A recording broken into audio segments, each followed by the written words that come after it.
I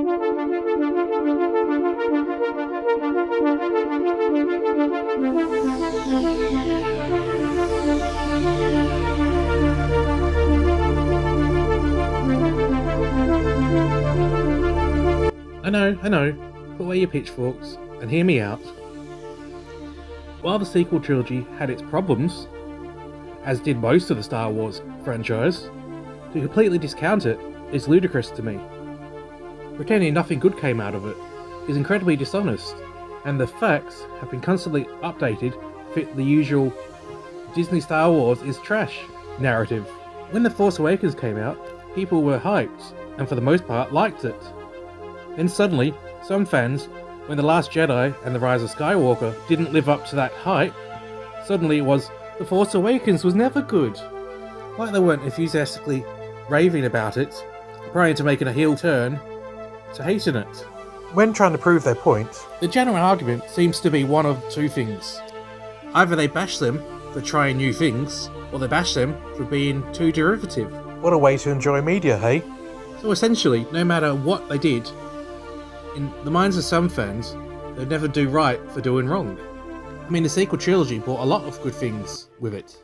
The bromance between Finn and Poe, a fitting send-off for Luke and Han, the Porgs, Kylo Ren, Captain Phasma, more planet variety, Rose, an awesome battle between the Resistance and the Emperor. and many other things. Sure, some of that list people will violently disagree with, and that's fine, that's their prerogative. But it's not going to make me suddenly go, oh yeah, you're right, I'm going to change my mind altogether. What do they think they are? A Jedi Master? Not to mention a lot of the things people complained about that ruined Star Wars, in both the sequel trilogy and Disney content in general, happened elsewhere outside of that, including making Luke a disillusioned Master Jedi, which was practically a prerequisite as a Jedi Master, Palpatine returning, which had happened before in comics, and made sense, making him the puppet master of the entire 9 movies, having a main character who became a Jedi too easily. Like that hadn't been done before. All these occurred earlier, with nary a batting an eyelid. But when the sequel trilogy did it, it was suddenly ruining Star Wars. Seems very hypocritical to me.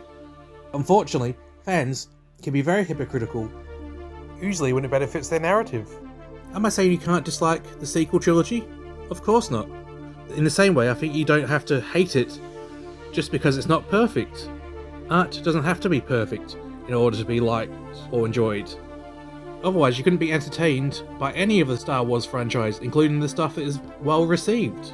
I know it's a hard concept, but no film or TV is 100% perfect.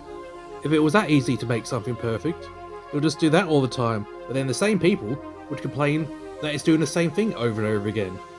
Resulted in an endless cycle that will never end. So what's my point? That the sequel trilogy, and by extension, expanded Disney Star Wars, is unfairly treated.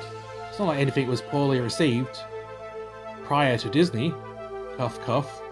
Cuff cuff. Cuff cuff. Maybe give yourself a treat this Star Wars Day, and give the sequels, or any of the Disney era content You didn't like before another chance. They really aren't as bad as a reputation makes them out to be. Maybe you'll change your opinion. Maybe your opinion will stay the same. But giving it a second chance at least means you're open to being reasonable. We could do with more reasonable fans in the franchise who don't completely write off content for minor things or petty reasons. I know this video won't change some people's minds, but nonetheless, I will continue to support all Star Wars content, even the stuff That is hated or isn't well received, because it's all Star Wars to me. Happy May the 4th, everyone!